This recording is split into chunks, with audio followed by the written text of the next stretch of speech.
In scoring and assists. The other is a guy named Pete Maravich, the original white chocolate. Young folks, look him up on YouTube. Pistol Pete Maravich was a straight-up baller. No debates, no speculation, just the info you need. That's your KBLA Sports Minute. I'm Ray Richardson on KBLA Talk 1580. All I need is one mic. With a KBLA Talk 1580 editorial, I'm Tavis Smiley. In my prior commentary about Destination Crenshaw, or Procrastination Crenshaw as we call it around here, I opine that sometimes neglect becomes a decision. I want to challenge my own neglect becomes a decision thesis in just a moment. This $100 million revitalization project was supposed to transform 1.3 miles of Crenshaw Boulevard into a world-class celebration of Black art and culture. It was first promised to open in 2023, then 2024, and here we are, still waiting, still suffering. The businesses along this corridor, Black-owned businesses, are suffocating. Construction chaos everywhere, shuttered storefronts, a community being bled dry by broken promises. So, I stand by my earlier formulation that neglect becomes a decision. But as I have thought more about the gross negligence, the incompetence on steroids, it occurs to me that sometimes neglect isn't just a decision. Neglect is the default position of some Black electeds. Not all, but some. They just don't believe that Black folk deserve the very best. They don't believe that we deserve to be treated with dignity and respect. So we go from being constituents on the campaign trail to collateral once they're sworn into office. And when, for example, one is termed out of office and can't run again, but is still clutching the gavel of power, one thinks that he can stay comfortably above the fray while we anguish for years on end. The apparent attitude is, I'll just leave this mess for the next person to clean up. That's what it feels like, Mr. President, Mr. LA City Council President. But it's not just him, it's the local media too, Black and white, corporate and independent. Look at how little has been said about this never-ending nightmare in Crenshaw, year after year after year. Nobody at City Hall and nobody who's supposed to be holding City Hall accountable seems to care one bit about the safety and security of Crenshaw residents and the black business owners who are slowly being strangled. Don't be fooled. This isn't just a construction delay. This is what disrespect looks like with a budget attached. With a KBLA Talk 1580 editorial, I'm Tavis Smiley. As always, we welcome your feedback.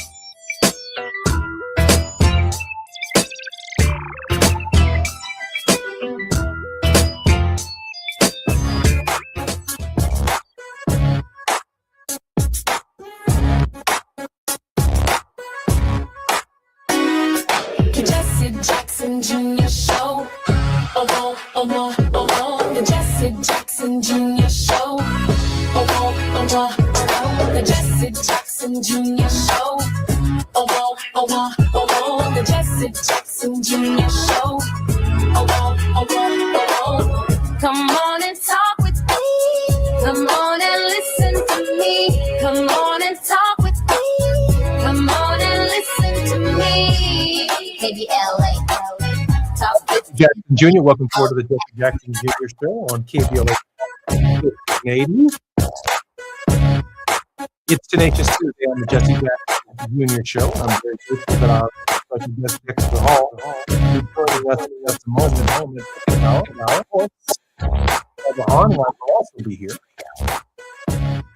You're listening to the Jesse Jackson Jr. Show on KBLA Talk 1580. Enjoyed a very, very, very important conversation with Brother Smiley just a few moments ago about how far essentially we are willing to go in the name of Democrat. One, recognizing the history of who the party is and what they have done in their past, and their identification with the party of Thomas Jefferson in 1793, which was an agrarian party and a party of slavery, no doubt about it, and how just 157 years or so from the moment we arrived in Jamestown to July 4th, 1776, we embraced Jefferson's language of all men are created equal. But that's not how he felt on that day, July 4th, 1776. That's not how he felt about women. It's not how he felt about African Americans. It's not how he felt about Native Americans. It's just not how Thomas Jefferson felt. The next 88 years, of course, until Gettysburg and the Emancipation Proclamation, July 4th would then take on a new meaning for those of us who are finally included in the definition of what it means to be an American. That's part of an evolution. It took us a minute to get there now. Our very special guest, I believe, is here. Dexter Hall is here, is he not, Chief? Okay. Hi, Dr. Hall. How are you? Brother Hall, you here? Great. I wish I was the doctor, but Dexter will do fine. How are you today, Jesse? I'm so glad you're here. For more than 3 decades, Dexter Hall has been a powerful voice at the intersection of economic opportunity, corporate responsibility, and community impact. As the leader of Norkith Consultants, he has helped develop business, nonprofits, and public institutions move beyond intention and toward real sustainable change. An MBA graduate and respected board leader, Dexter's work in financial literacy, crisis recovery, and corporate philanthropy has expanded access to opportunity for thousands in underserved communities. Today, our conversation turns to one of the most urgent issues facing our communities, homelessness and housing stability. Through his work with the Providence Foundation in San Francisco, Bayview Hunters Point Community, an organization dedicated to providing supportive housing, family shelters, and services for seniors and vulnerable families, Dexter is helping turn compassion into action. Mr. Hall is a proud member of Alpha Phi Alpha fraternity. Everybody cannot be a member of Omega Psi Phi, but he believes in real change and happens when leadership meets service like home. Hi, Dexter. How you doing, man? Hey, you know what? There had to be a first, and like I always say to everyone else in the D9, you're welcome. You're welcome. I appreciate that, Dexter. Dexter, I know I only have you for half an hour, but I'm so grateful that you're here because the nation is having a housing crisis, and we have about 2 minutes before we come forward. And then in the next segment, right after that break, we have about a solid 20 minutes of conversation. In the minute and a half that we have, can you give us the structured nature from your perspective of the nation's housing problem? I think in particular, number one, of course, there's just not enough housing stock. And so that currently obviously leads to supply. And so if you don't have enough supply, the demand goes up, prices goes up. And then, of course, you know what that means. And I think even when you look at Black folks and even in some of the communities in which we serve, it really dates back to redlining, wage gap, housing discrimination. And so it marginalizes Black folks even more. And I think even for our conversation today, there were some new statistics that I just, ran across, was really, looking at some of the leading indicators related to what's about to take place, related to being unhoused or hitting homelessness. And one of those has to do with, of course, eviction notices, because you can determine a lot by looking at a city's eviction filings as what's about to take place. I'm Jesse Jackson Jr. Our very special guest in this hour is Dexter Hall. We're live on KBLA Talk 1580. We're live all over the country and all over the world if you're listening through the app. So grateful for your participation. More with Dexter Hall when we come forward right here at KBLA Talk 1580. It's afternoon drive time with Jesse Jackson Jr. Only on KBLA Talk 1580. Wishing happy birthday to KBLA. 5 years old, yeah, with more that's coming your way. Congratulations, come on, y'all, let's celebrate. Happy birthday to KBLA. Look, 5 years deep and we still going up. Built it from the ground, never real, no one else. Real talk on the air, then the truth get heard. Every day the proof getting served. He had a vision and he stayed with the plan. Now they tapped in from the beach to the land. Never back down, 7 days of the week, still going up now. We 5 years deep. Wishing happy birthday to KBLA. Happy smiling, you did it with 5 years today. Congratulations, come on y'all, let's celebrate. Happy birthday to KBLA.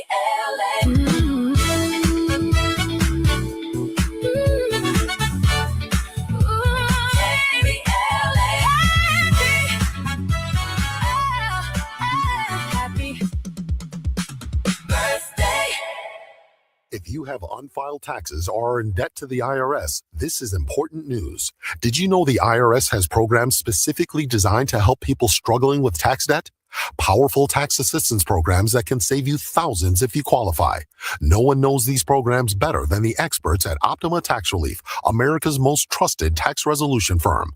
A-rated by the Better Business Bureau, their award-winning tax attorneys and licensed professionals have resolved over $3 billion of tax debt for their clients. One call to Optima can start the process, helping to put an end to your worries about wage garnishment, asset seizure, and other aggressive IRS actions. Find the best options to solve your tax problems. Call the experts at Optima Tax Relief today for a free consultation. Call 800-919-9077. 800-919-9077. 800-919-9077. Optima Tax Relief. Some restrictions apply. For complete details, please visit OptimaTaxRelief.com. I move mountains for a living. Literally. That means I don't carry hand lotion, and when it comes to serious heartburn, I don't mess around with anything but Rolaids Max Strength. Its dual-active formula has 1,500 milligrams of calcium carbonate and magnesium hydroxide that relieves heartburn fast. And the best part? The roll fits right here in my pocket, so I can get back to moving mountains. Rolaids spells powerful relief. 1,500 milligrams is our highest amount of antacid per tablet. Read each label. Use as directed. Keep out of reach of children. Lots of places can expose you to identity theft. Oh no. That's why LifeLock monitors hundreds of millions of data points a second for threats to your identity, which is way more than anyone can do on their own. If we find anything suspicious, like new loans or changes to your financial accounts, we alert you right away, all through text, phone, email, or the LifeLock app. Get the alerts that could make all the difference. Save up to 30% with promo code NEWS at lifelock.com. Terms apply. Now back to more of Jesse Jackson Jr. on KBLA Talk 1580. The Jesse Jackson Jr. Show. The Jesse Jackson Jr. Show. The Jesse Jackson Jr. Show. The Jesse Jackson Jr. Show. Come on and talk with me. Come on and listen to me. Come on and talk with me. Come on and listen to me. KBLA Talk 1580. Download the app. I'm Jesse Jackson Jr. Welcome forward to the Jesse Jackson Jr. Show on KBLA Talk 1580. Our very special guest is an expert in the area of housing. Dexter R. Hall is our very special guest at this hour. Dexter, welcome forward to the show. Thank you very much, sir. Thank you for having me. Dexter, before we go back to these factors that have contributed to the absence of housing stock, including historic discrimination, etc., you've taken this issue, this bull by the horn, if you will, and the Providence Foundation has doing some fairly outstanding work. I want you to share with our listeners what the Providence Foundation does, where it is, how we can be supportive, and then let's tackle some of the issues that have made the Providence Foundation necessary. Fantastic. Thank you so much for having us. Providence Foundation was founded in San Francisco, California, in a historic neighborhood, Bayview Hunters Point. Many other folks know Hunters Point area. It's where Candlestick Park, the San Francisco 49ers used to play, and everyone, so you could see it. And so this community was created by Black migrants moving from the South, during the war days. And just like a community at that point in time, over 80 years ago, the Providence Baptist Church was founded, and out of that came the Providence Foundation. Just like we know, this foundation was created by the community because of the need within the community. Former pastor walking down one of the streets in San Francisco, close to the church, saw individuals outside sleeping. And he just basically said, Jesse, no more. And he did just like we do as a community. He opened up the church doors. They had a gym, and they began housing people, not for a contract, not for any type of remuneration. They just began housing people because it was the right thing to do. He galvanized the community. They began to feed individuals on a nightly basis to be able to give them shelter from the heat, the wind, the storms that were out there, and then recognize that we need to do a little bit more and began to work with them on creating some stabilization methods. And so out of a pastor's heart is how this organization was founded and still exists today as a culturally relevant organization, speaking the language of our community, knowing what it is that our community needs. Even when our community can't articulate their needs, one of the things that we work in is we recognize that even when it comes to resources that exist, sometimes there is an access to the resources that our community does not have that. And we stand in the gap to be able to make sure that they have the ability to be able to reach all the resources that are needed to be able to help them to stabilize and to be able to move their families forward. Dexter, the story of Providence can probably be told in 20,000 cities across the United States of America, and it takes a slightly different twist when it's told from an African-American perspective, or even from a Latino perspective, or even, how about this, from the perspective of a homeless veteran. Correct. There's always a twist to this question of housing the ill-housed, those who are looking or transitioning from some form of housing to temporary housing, etc. A lot of challenges in that space. And there's also, as you well know, some abuse that has led to homelessness in many communities around our country. I'm wondering, given the great philanthropic work that Providence does in San Francisco, would you agree that this problem is a story that could be told in every city in the United States and is truly a national crisis?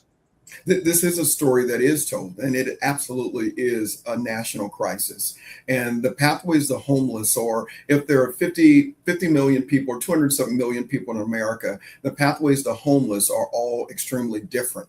And the stories, but our story in terms of the cities and the need and how the need is solved, it really goes back to a community story. Jesse, I liken it from a Black perspective, as you just indicated, is that once upon a time, when a family became homeless, in my own situation, I didn't recognize my mother's coworker living with us for a time. I just thought it was, Aunt Cynthia and her kid, was staying with us. I didn't think anything about them being homeless, because this is what we did. This is what our community has always done, except that all of a sudden it begins to reach epidemic proportions. And even in San Francisco, what you find is that you have a Black population in this city that has gone from over 13% to under 5% now. And so guess what? Those families don't exist. Individuals still exist, but there's not the grandmas or the grandfathers or the uncles or aunts still in the city that individuals can go to as they once did once upon a time to be able to say, can I stay on your couch? Still homeless, but yet I'm still housed in terms of couch surfing. And so those things just don't exist. Those family units do not exist in the same way as they once did as we care for each other. So we recognize the problem is widespread, that it's in every single jurisdiction in the United States in some form. And as you correctly stated, the pathway to solving the issue or even to entering the condition of being ill-housed or homeless is unique for every individual. It seems to me that without national coordination on this question, that we can't tackle the problem one state at a time, one city at a time, one church at a time, one neighborhood at a time. It requires the focus of the American people to recognize that, if you will, let me be biblical and theological for a moment, that the Son of Man should have a house, that he should have something over his or her head.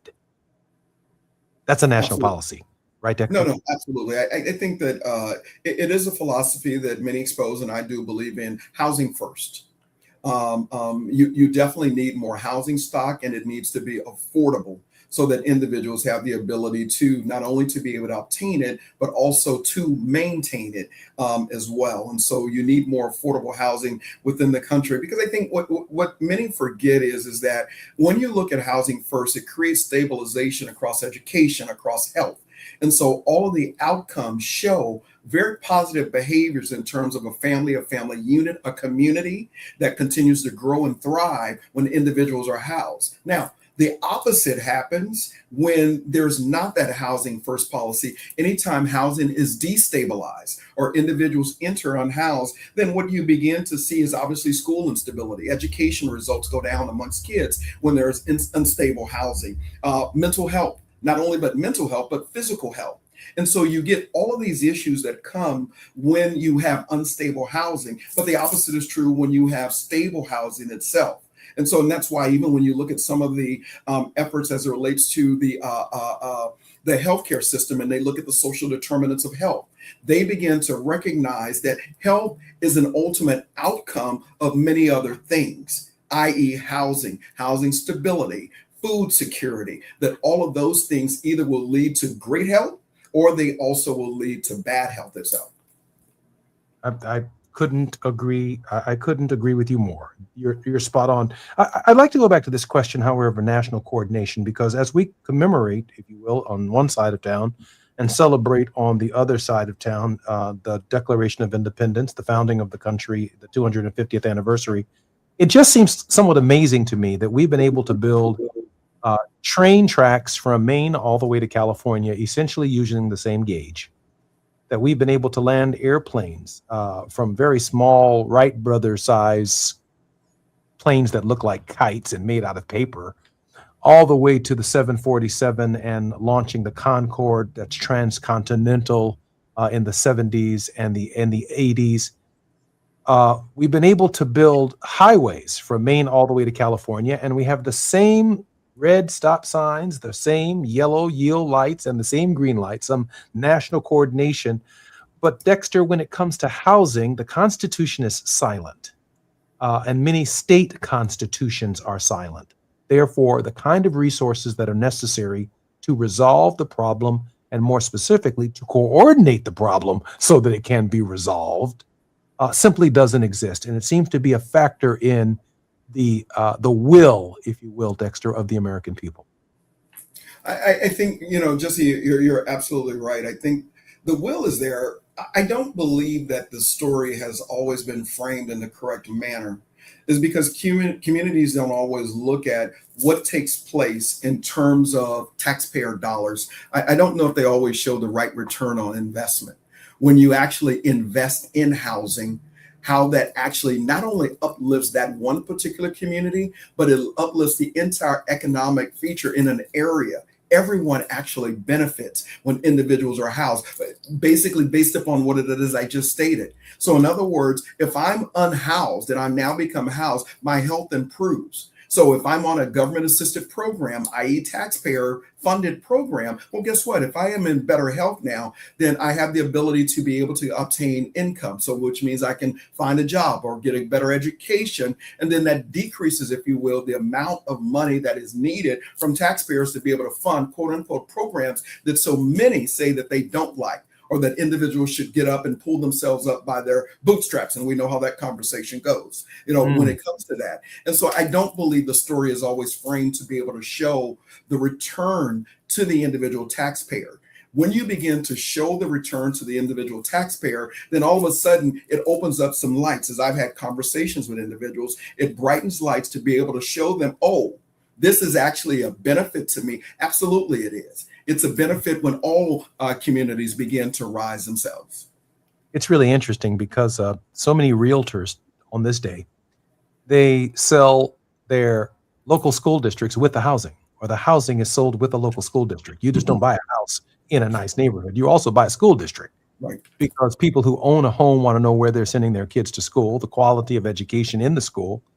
It all comes as part of the housing package. And so to your point, Dexter, there is no separation. You don't get to separate a man's health or a woman's health or a family's health from the domicile that they live in, because it's all part of mental health, if nothing else. We have a place to call home, right? We have somewhere to go. We are part of a community. We are concerned about our neighbors. We knock on the door next door and borrow some butter or some sugar if we need it, because people are looking out for each other. In fact, my mama used to tell me that when she was growing up, Grandma Gertie would every now and then chastise her children, every now and then pull a little switch and pop them on the behind with it. But she said that was the least of her problems. The neighborhood was so concerned about her brothers and sisters, and everyone was so concerned about each other's children. By the time you got home, the last behind whipping you got was from your mama. The first one you got was from every neighbor who saw you doing wrong. That's part of community too. I do want to make this point, if I can. I was in North Carolina a few weeks ago speaking at a conference of D9 and the legislative conference in Raleigh, North Carolina, and a decision had just been rendered. Middle class, working class white family moved from their urban community and they moved into a black community. And the white family said, wait a minute, we don't want our kid going to this school. We just left the school with everything, but because our jobs shifted, we're now going to a school here. Wait a minute, we live in the neighborhood now. So they brought a lawsuit. It's called Leandro. And the court ruled that the state legislature in North Carolina needed to spend billions of dollars to make the schools where the black kids lived like the schools where the white kid was moving from, and that the Leandro family, a white family, was right in arguing that the schools were different. Now, because we didn't vote in North Carolina in the last couple of elections with the numbers that we had, even though that decision had been lasted for 30 years and the legislature never spent a dollar fixing the schools, a conservative court now then turned Leandro on its head and dismissed the case, even though it was settled 25 or 30 years ago. Right. I say that to say that housing is complicated when it comes to our issues, because it's also tied to our education and our health. Dexter, your final thoughts. You mean separate but equal doesn't work? Is that what you're saying? That's what I think I'm getting to, Brown. Go figure that separate but equal doesn't work, and it takes a white family to begin to realize that theory does not work, and it's not in theoretical or even in practice, that it doesn't work. So thank you very much, Jesse, and thank you for having the time today. I am so grateful that you've been on the Jesse Jackson Jr. Show, and I'm so grateful that we have KBLA on our 5th anniversary to be able to have such a meaningful conversation with Dexter Hall from the Providence Foundation. Dexter, we got about 30 seconds. Dexter, how can we support your foundation? Listen, go to Providence SF, providencefoundationsf.org on our website. You'll see all of our information there, and we would certainly like you to be able to follow us on all of our socials at Providence SF across LinkedIn, Facebook, all of those. But go to our website and engage with us. Get in, sign up for our newsletter, and we welcome any and all assistance to be able to assist those that are helping us. Can't wait to get back to be able to talk about the rising eviction rates. Dexter, promise me you're coming back Hey, if you'll have me. Looking forward to it. I'm Jesse Jackson Jr. Been listening to Jesse Jackson Jr. show on KBLA Talk 1580, providencesf.org. That's how you can learn more about the Providence Foundation and what they are doing to help the ill-housed. I'm Jesse Jackson Jr. More on KBLA Talk 1580 when we come forward right here. Happy 5th birthday.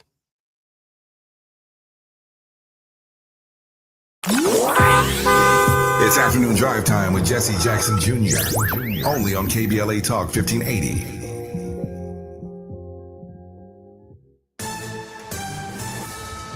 I'm Mike Island with BIN News Now. In an update on a story we're following for you, civil rights attorney Ben Crump wants an independent autopsy in the death of a 1-year-old African-American boy shot by Senatobia, Mississippi police. His name is Cohen Wiley. Police were responding to a shoplifting report. The boy's mom, Valencia Wiley, was a passenger in the car with her baby as another woman was driving. Wiley tells WHBQ her side of the story. They tried to say that she forcefully was trying to drive and hit them, but they was all on the right side and she was driving towards the left.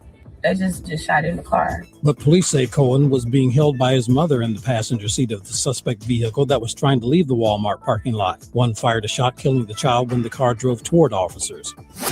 A Los Angeles City Councilwoman wants an independent investigation of the massive warehouse fire in Boyle Heights. It's been burning for a week. Get BIN News Now on demand 24/7 on the free iHeartRadio app. Wild Rivers is now open daily with over 25 slides and attractions for thrill seekers and lazy river chillers. Visit wildrivers.com for great values on season passes and daily tickets. That's wildrivers.com. Wild Rivers, where there's sun and fun for everyone. This is the KBLA Sports Minute with Ray Richardson. The first round of the NBA draft is tonight in Brooklyn. The Clippers have the number 5 pick. The Lakers are at number 25. Tonight is a major opportunity for the Clippers to get an impact player. There's a player the Clippers need to take at number 5, and he's projected to be available. Darius Acuff Jr., a 6'3" freshman point guard from Arkansas, is the kind of player the Clippers need to get younger in the backcourt and provide some clutch offense. This kid is a shooter and a playmaker. In 3 NCAA tournament games last season, Acuff averaged 29.3 points and 5.1 assists. He was voted Southeastern Conference Player of the Year. Acuff is also one of only 2 players in SEC history to lead the conference in scoring and assists. The other is a guy named Pete Maravich, the original White Chocolate. Young folks, look him up on YouTube.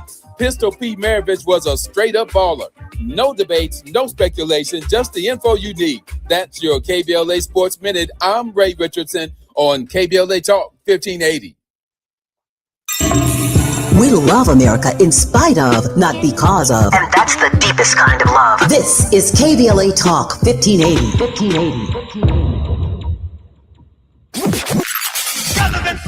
In a world full of noise, one station keeps it real. KBLA Talk 1580, where the conversation goes deeper, the voices sound like yours, and the issues that matter most to our community take center stage. Progressive, powerful, unapologetically us.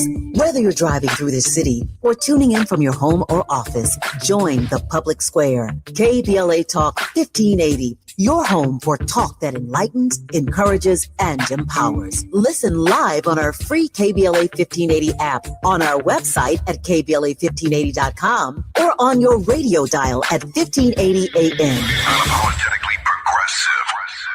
Please be advised. You may want to stop eating the following foods immediately: broccoli, kale, bean sprouts, blueberries, quinoa, spinach. Wait, what? I thought those were good for me. Turns out, not for everyone. Because what's healthy for one person can cause inflammation for another.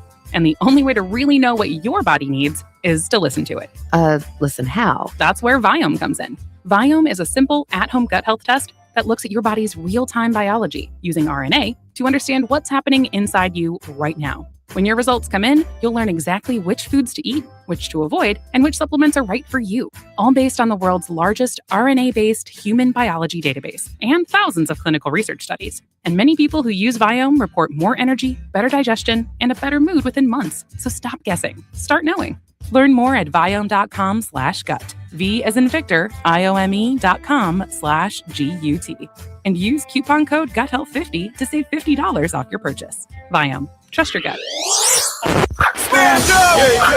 When the story gets twisted, who's going to tell the truth? When they cut the microphones, who's still talking? When history gets rewritten, who remembers what really happened? We do. KBLA Talk 1580. Black media isn't just important right now, it's essential. Because when mainstream outlets move on, we stay. When the headlines ignore our communities, we don't.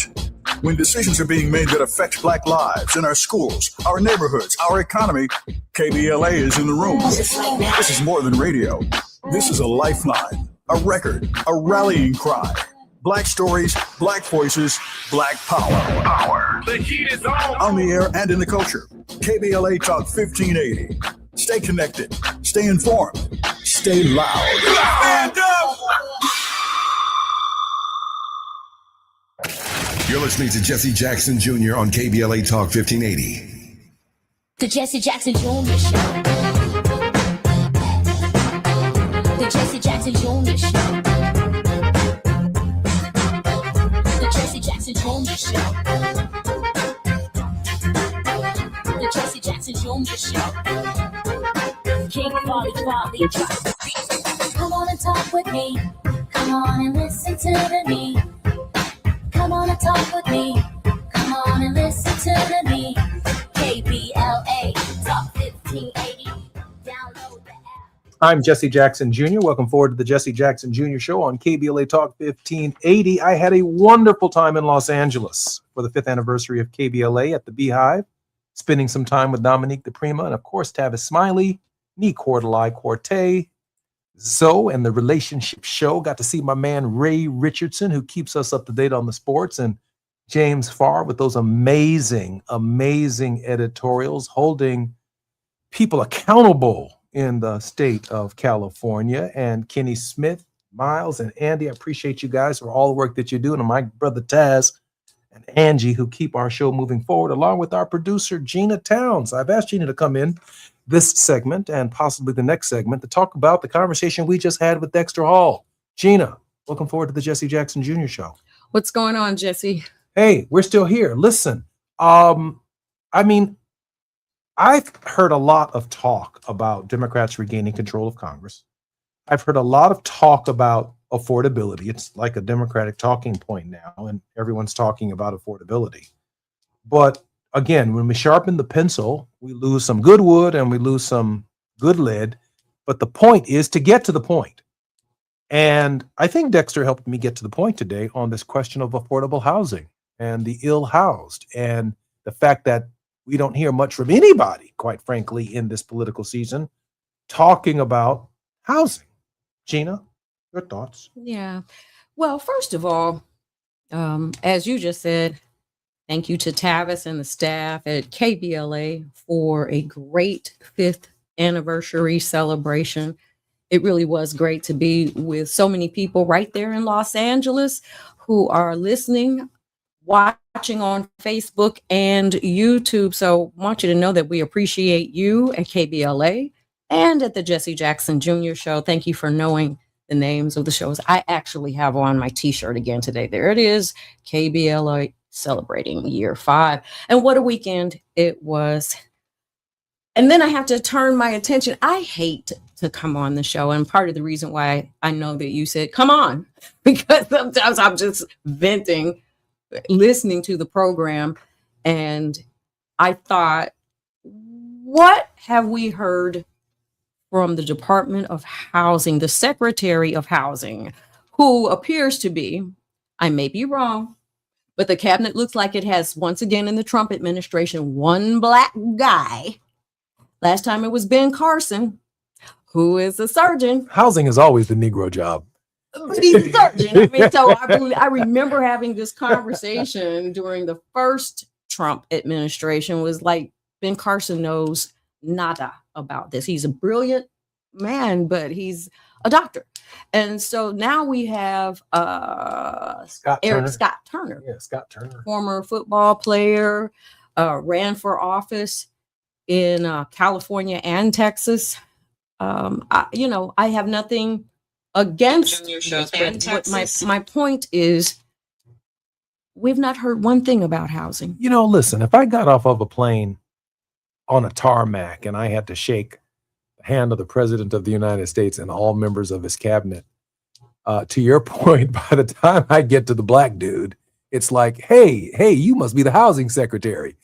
I mean, I mean, that's pretty much the job that they relegate to black people, not like Treasury Secretary or Office of Management and Budget or Vice President of the United States or Secretary of State, the kinds of jobs that move resources to communities that need to redevelop housing or build housing.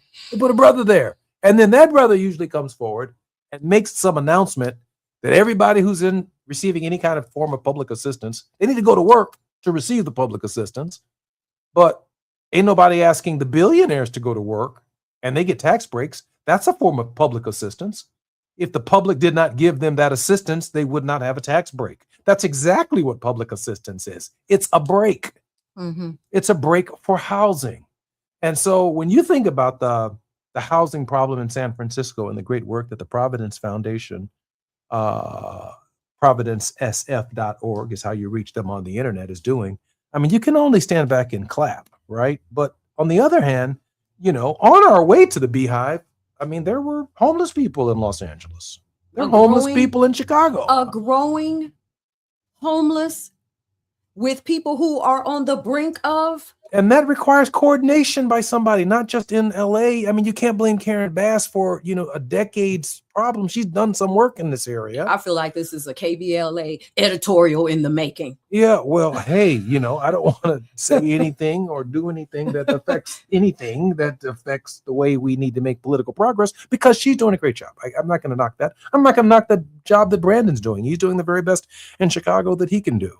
But the fact of the matter is, without the federal coordination that can build highways, that can build battleships, that can launch cruise missiles, that can build airports, that can build train tracks from one end of the country to the other, and then when you turn around and tell them that they're Americans that are ill-housed, we don't have the resources, the will, or the wherewithal to do so. I find that to be deeply troubling. And from housing, Dexter made it clear, housing is tied to mental health. It's tied to a sense of self, that you have a place to go, that you call your own. It's tied to your school district. It's tied to your neighborhood. It's tied to everything. At the foundation of this, Gina, to your point last week, is something called a piece of land that people get to call their own. Who was very interesting back in the day, and I don't know, I think I'm going to try to find him. Vince Lane was the chairman of the Chicago Housing Authority, and he would implode buildings on a regular basis. He'd call and say, "Hey, what you doing on Saturday?" And I'd say, "Well, what do I need to be doing?" He says, "I'm going to implode Come watch me blow up a building. high rise and put these people in housing and teach them how to take care of a lawn and to plant flowers because they've never owned anything before." And so that does go back to the land. But I did, while you were talking, I went to look up this particular tenure of Mr. Turner. He's now in his current position presided over plans to relocate the headquarters of HUD from the Robert C. Weaver Federal Building to the National Science Foundation headquarters building in Alexandria. And he has also mandated that the HUD website be exclusively in English and canceled all non-English services. This is the brother on the government website. This is the brother. I mean, who should I'm all be for open? people learning English. Don't get it wrong. But he should be open to every American. Some folks speak Polish. Some folks speak, I mean, come on now. Some folks don't speak English or Spanish. How long has this administration been in place? January 25. I've not seen you, and this is what I find on the website that you are up to. But anyway. Amazing. I think that I'm going to put out a call for him to come. I might even try to find Ben Carson. Yeah. We need to find somebody. Is this being relegated back to the states? We need to have a conversation about housing, like you said, especially in light of what Mr. Hall said. And when you turn it over to the states, it still doesn't mean that each governor is going to have the same priority or even make it one of the top issues. Right. So the lack of coordination, the coordination has to come from the federal government. That's first, because when the federal government wants to wipe out homelessness, it can wipe out homelessness. The other, I think, pressing point on the question of the role of the federal government is housing discrimination. The Civil Rights Department in the Department of Housing and Urban Development belongs in the Department of Housing and Urban Development and not in the Department of Justice. Yes, it is wrong to discriminate on the basis of housing, but who talks about housing in the federal government? Housing and Urban Development. By the time the Department of Justice turns its attention to a housing case, when they're handling criminal cases and other cases around the country, this just isn't what they do. It's not what they do. And we can do better as a nation. We're just not doing it. I'm Jesse Jackson Jr., listening to the Jesse Jackson Jr. Show on KBLA Talk 1580. This is our 5th anniversary at KBLA Talk 1580. I'm really, really happy, by the way, with that jingle, that birthday jingle for the 5th anniversary. That's a lot of work, and it was very, very creative and very, very well done. I'm Jesse Jackson Jr. More on KBLA Talk 1580. Don't forget, in the next hour, Barbara Arnwine will be on the grind covering the entire country. More when we come forward right here at KBLA Talk 1580. While you're stuck in traffic, we can at least bring you up to speed on the news of the day. You're listening to Jesse Jackson Jr. only on KBLA Talk 1580.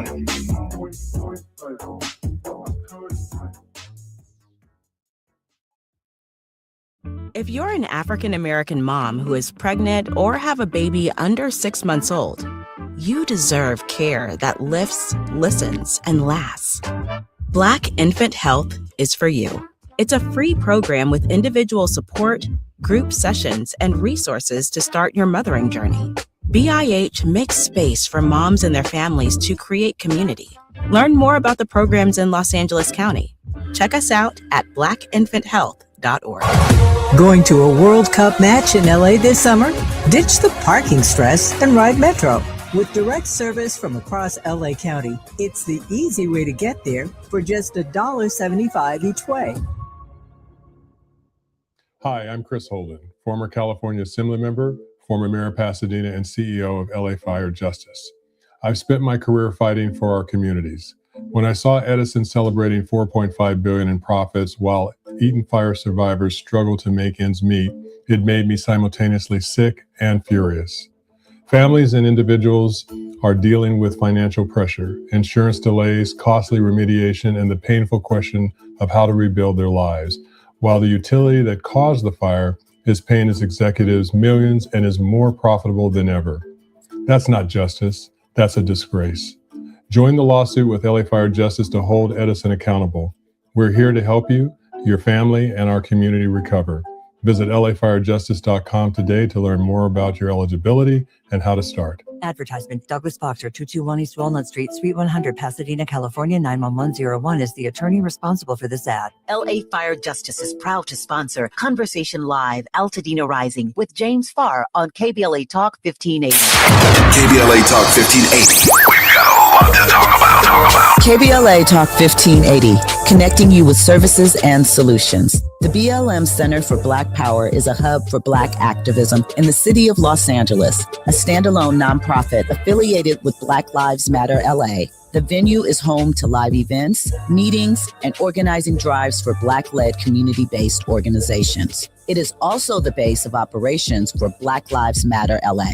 Built on what used to be a nuisance property owned by an arms dealer, the BLM Center for Black Power is in the heart of Leimert Park and has opened its doors to everything from youth organizers to toy drives to film screenings and community town hall meetings. To make a donation or make a request, please visit blmla.org. That's blmla.org. This is a community call to action from KBLA Talk 1580. Hey there, Los Angeles. This is James Lucky Jr., publisher and editor of Los Angeles News Observer. Are you hungry for news that matters to you in the African-American communities of Los Angeles? Well, buckle up, because we got the scoop you've been craving. Stay in the know and never miss a beat with our free weekly publications conveniently available near you. Or hop on the digital wave and become an exclusive subscriber at OGNSC.com.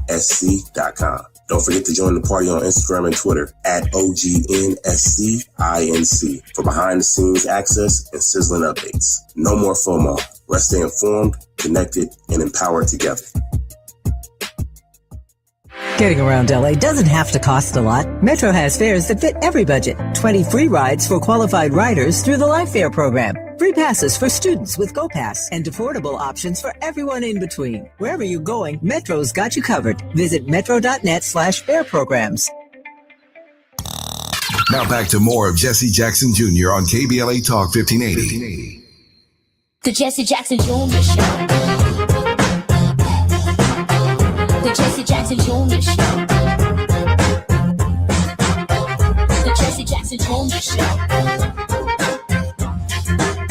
The Jesse Jackson Jr. Show. King Folly drops the beat. Come on and talk with me. Come on and listen to me. Come on and talk with me. Come on and listen to me. KBLA Talk 1580. Download the app. Junior, welcome forward to the Jesse Jackson Jr. Show on KBLA Talk 1580. Our producer and creator, Gina Towns, is also joining me in this final segment. In 10 minutes, Barbara Arnwine will be on the grind, and she's going to bring us up to date on all of the happenings around the country that we need to be engaged in over the course of the next week. Very grateful for Barbara's participation. Hey, Gina, let me throw something out at you. In the context within which Dexter Hall brought up these issues of housing and has been fighting for decent, safe, and affordable housing in the San Francisco Bay Area, and the acknowledgement that it's the same problem all over the country, it seems to me that either the White House is tone deaf or the administration, well, the entire administration is tone deaf.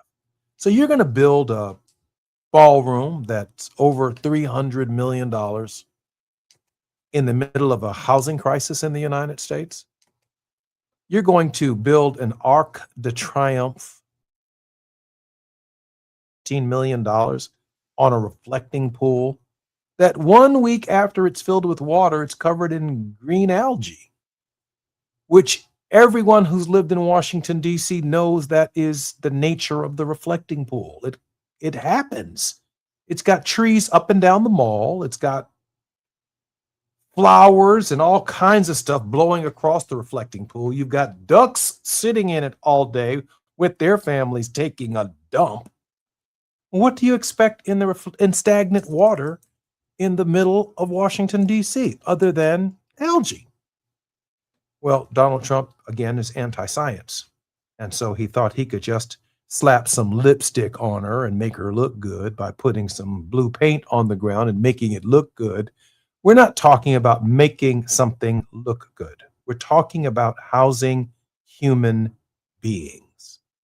That's what's on Dexter Hall's mind this morning and this afternoon, and it should be on all of our minds this morning and this afternoon. Gina? Well, certainly when Barbara comes on in the next hour, that's probably a good subject to talk about, to see what she's heard, because you know how she keeps her ear to the ground and she's always on the grind. But I'll tell you, I've spent a lot of time in Los Angeles, and I always made it my business to visit areas that I knew had a higher homeless population, because I like to talk to people, because somehow, you know, we can all look past homeless people. We're in our cars. We don't want to let down the window. I have watched people run scam. I get that. But there are people that I have become friendly with over the time. And I remember that there was a guy named Philip. I used to stay at the Westin LAX quite a bit. And around the corner down the street was a guy named Philip.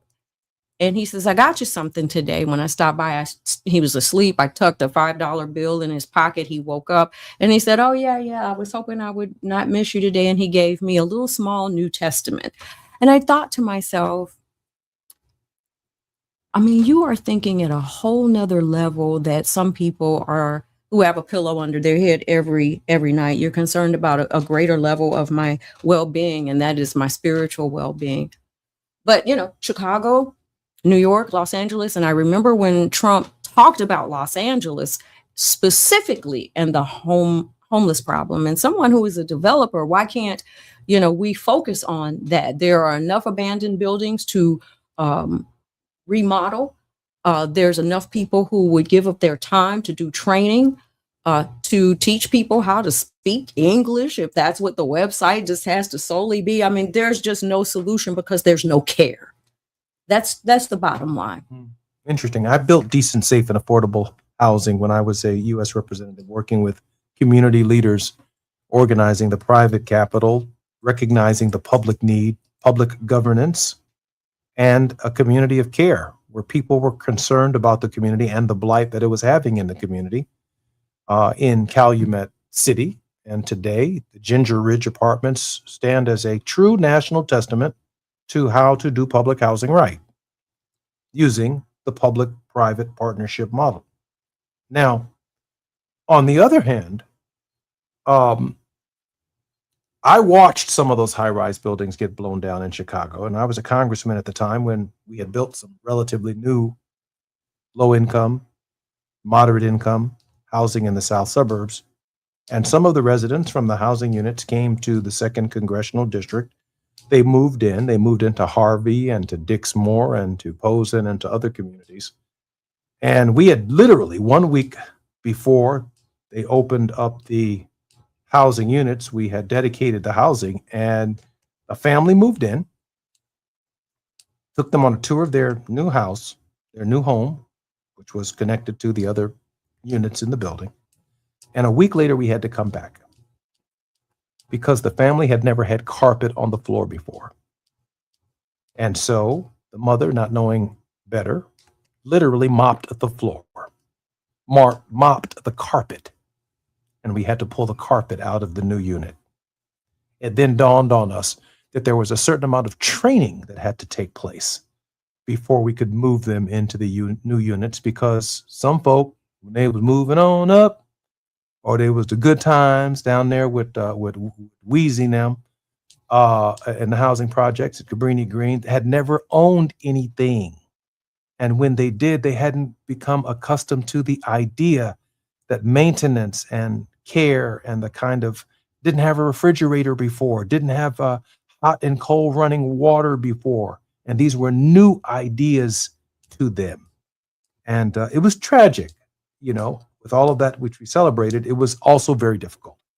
And so I understand the housing issue in ways more than just putting a roof over someone's head or having heat in the wintertime or air conditioning in the summertime.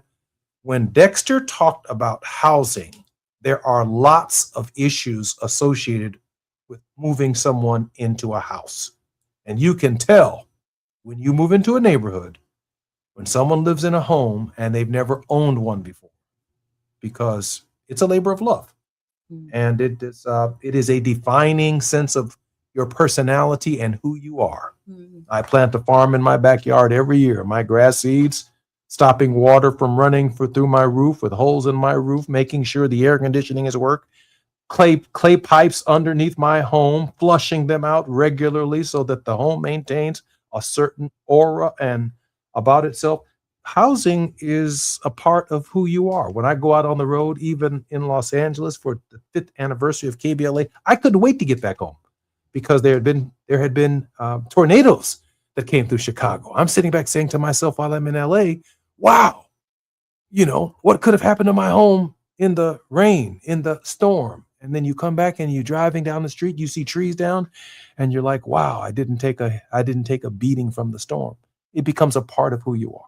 It just does. Well, gratefully, in your book, A More Perfect Union, you talked and you offered while you were in Congress an amendment for fair housing. And that really still needs to be visited. I hope that people will go and check that out in your book amongst the 9 amendments that you offered. But I will say this, when your children aren't housed, when you are no longer in your house, trying to live in your car, the Department of Children and Family Services takes those children from you. So housing then, as Dexter talked about, affects education. It affects your health. And so, you know, there's a generation of children who are not seen because of these particular issues. And, it's almost impossible to try to address everything. But when someone like President Obama comes forth and says, hey, let's get this health care bill done, I hope that somebody will come forth soon and say, hey, let's deal with housing first. I'm Jesse Jackson Jr. You're listening to Jesse Jackson Jr. Show on KBLA Talk 1580. This is the 5th anniversary of KBLA Talk 1580, and we are grateful to have the right and the ability to say what we want to say on our own network. When we come forward, Barbara Arnwine will be our very special guest, and we'll be on the grind. More on KBLA Talk 1580 when we come forward. KBLA 1580 Santa Monica. I'm Mike Island with BIN News Now. In an update on a story we're following for you, civil rights attorney Ben Crump wants an independent autopsy in the death of a 1-year-old African-American boy shot by Senatobia, Mississippi police. His name is Cohen Wiley. Police were responding to a shoplifting report. The boy's mom, Valencia Wiley, was a passenger in the car with her baby as another woman was driving. Wiley tells WHBQ her side of the story. Yeah, they tried to say that she forcefully was trying to drive and hit them, but they was all on the right side and she was driving towards the left. They just shot in the car. But police say Cohen was being held by his mother in the passenger seat of the suspect vehicle that was trying to leave the Walmart parking lot. One fired a shot, killing the child when the car drove toward officers. A Los Angeles City Councilwoman wants an independent investigation of the massive warehouse fire in Boyle Heights. It's been burning for a week. Get BIN News Now on demand 24/7 on the free iHeartRadio app. Wild Rivers is now open daily with over 25 slides and attractions for thrill seekers and lazy river chillers. Visit wildrivers.com for great values on season passes and daily tickets. That's wildrivers.com. Wild Rivers, where there's sun and fun for everyone. This is the KBLA Sports Minute with Ray Richardson. The first round of the NBA draft is tonight in Brooklyn. The Clippers have the number 5 pick. The Lakers are at number 25. Tonight is a major opportunity for the Clippers to get an impact player. There's a player the Clippers need to take at number 5, and he's projected to be available. Darius Acuff Jr., a 6'3" freshman point guard from Arkansas, is the kind of player the Clippers need to get younger in the backcourt and provide some clutch offense. This kid is a shooter and a playmaker. In 3 NCAA tournament games last season, Acuff averaged 29.3 points and 5.1 assists. He was voted Southeastern Conference Player of the Year. Acuff is also one of only 2 players in SEC history to lead the conference in scoring and assists. The other is a guy named Pete Maravich, the original White Chocolate. Young folks, look him up on YouTube. Pistol Pete Maravich was a straight-up baller. No debates, no speculation, just the info you need. That's your KBLA Sports Minute. I'm Ray Richardson on KBLA Talk 1580. All I need is one mic. With a KBLA Talk 1580 editorial, I'm Tavis Smiley. In my prior commentary about Destination Crenshaw, or Procrastination Crenshaw as we call it around here, I opine that sometimes neglect becomes a decision. I want to challenge my own neglect becomes a decision thesis in just a moment. This $100 million revitalization project was supposed to transform 1.3 miles of Crenshaw Boulevard into a world-class celebration of Black art and culture. It was first promised to open in 2023, then 2024, and here we are, still waiting, still suffering. The businesses along this corridor, Black-owned businesses, are suffocating. Construction chaos everywhere, shuttered storefronts, a community being bled dry by broken promises. So, I stand by my earlier formulation that neglect becomes a decision. But as I have thought more about the gross negligence, the incompetence on steroids, it occurs to me that sometimes neglect isn't just a decision. Neglect is the default position of some Black electeds. Not all, but some. They just don't believe that Black folk deserve the very best. They don't believe that we deserve to be treated with dignity and respect. So we go from being constituents on the campaign trail to collateral once they're sworn into office.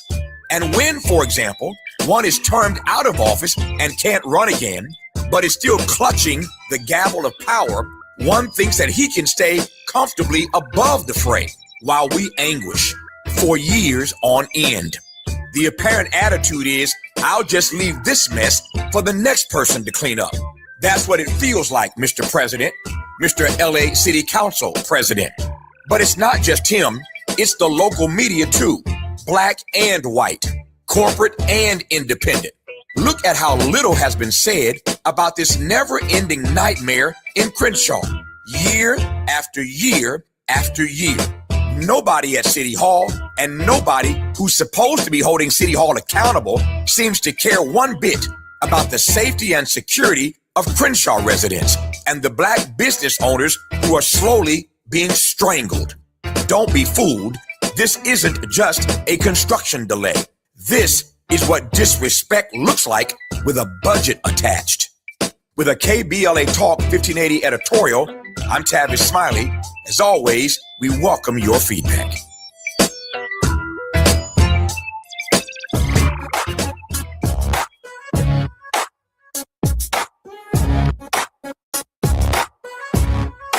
The Jesse Jackson Jr. Show. The Jesse Jackson Jr. Show. The Jesse Jackson Jr. Show. The Jesse Jackson Jr. Show. Come on and talk with me. Come on and listen to me. Come on and talk with me. Come on and listen to me. KBLA Talk 1580. Download the app.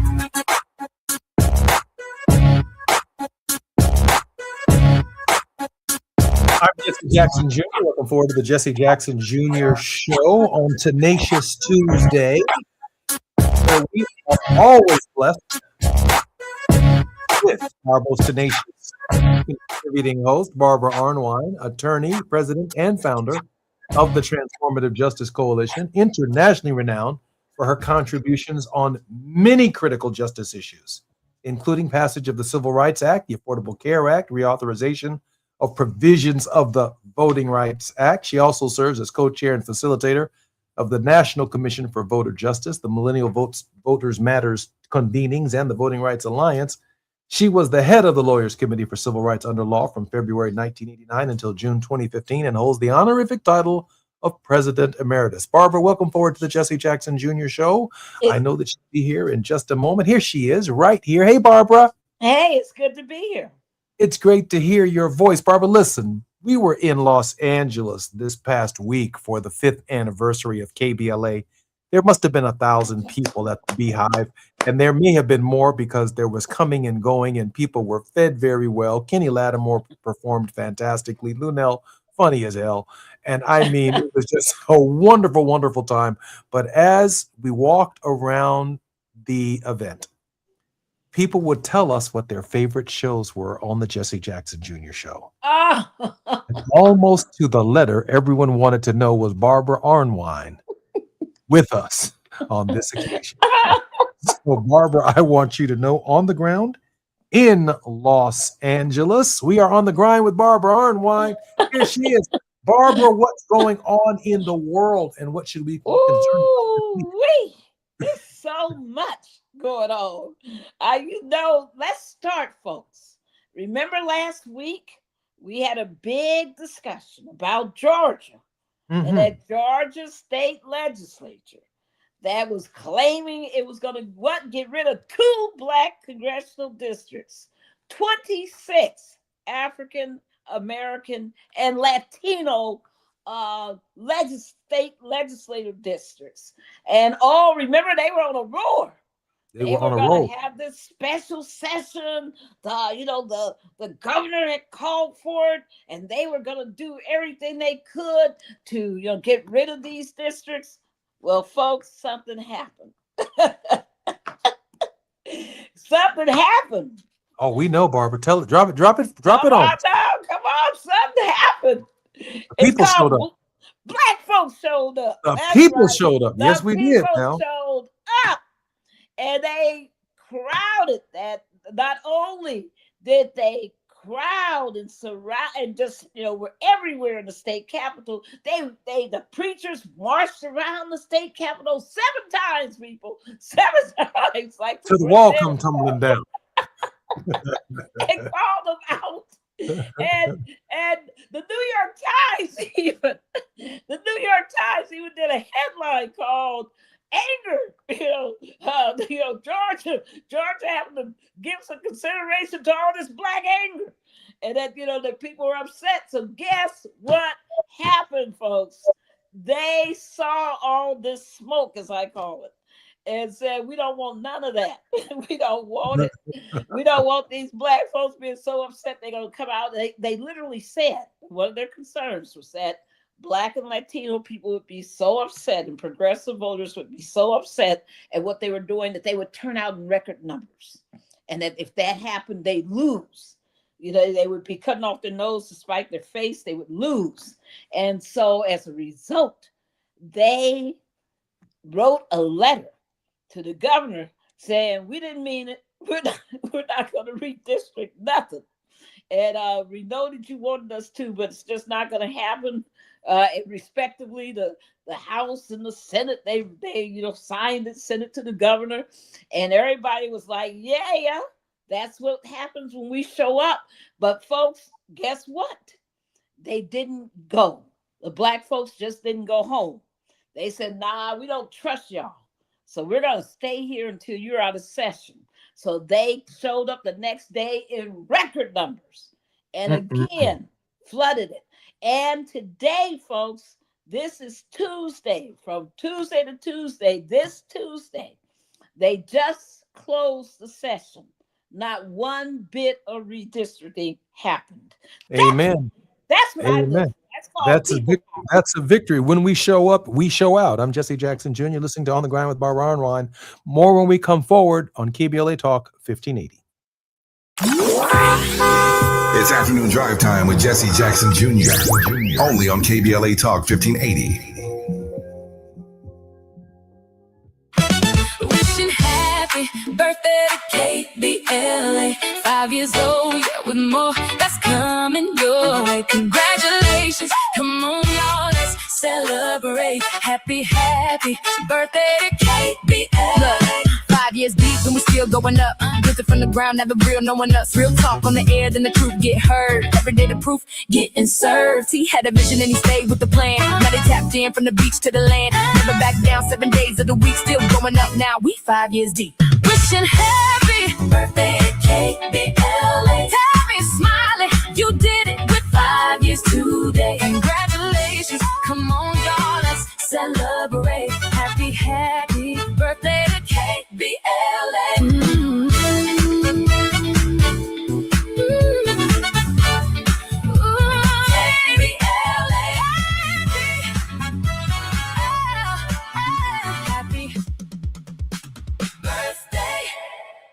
If you have unfiled taxes or are in debt to the IRS, this is important news. Did you know the IRS has programs specifically designed to help people struggling with tax debt?